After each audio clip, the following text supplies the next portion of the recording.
waxaa saaka xafiiska ra'iisul wasaaraha nagu soo booqday wasiirka Afrika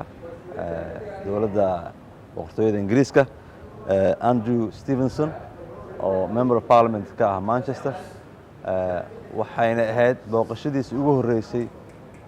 uu ku yimaado waddan ka baxsan waddanka Ingiriiska sidii ay dowladda cusbeed ay Boris Johnson ra'iisul wasaaraha ka yahay taas waxay muujinaysaa muhiimadda ay dowladda Ingiriiska siinayso saaxiibtinimada ka dhaxaysa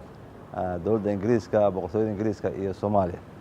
waxaan ka wada hadalnay xiriirka qotada dheer ee labada waddan ka dhaxeeyay waxaan ka wada hadalnay arrimaha siyaasadda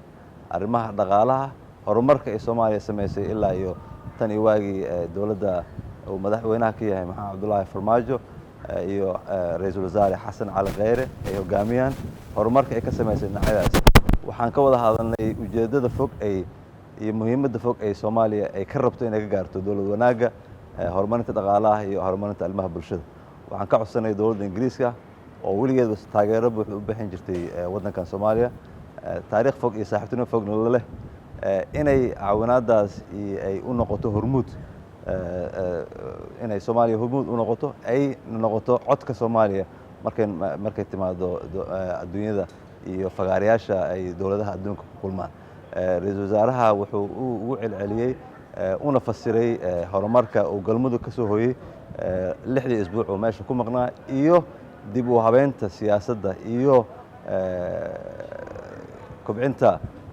arrimaha maxaa la dhihi jiray dowlad wanaagga uu ku leeyahay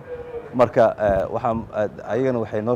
noo sheegeen inay boqolkiiba boqol taageerayaan horumarkaas ayna gacan ka siin doonaan inay Soomaaliya horumar buuxda gaarto inta ka harsan mandate-ka dowladdan iyo wixii ka dambeeyaba marka wuxuu ahaa kulan aad u fiican waa soo dhaweynaynaa inaan nahay waddanka ugu horeeyay uu wasiirka Afrika uu ku yimaado waxayna tusinaysaa saaxiibtinimada fog aan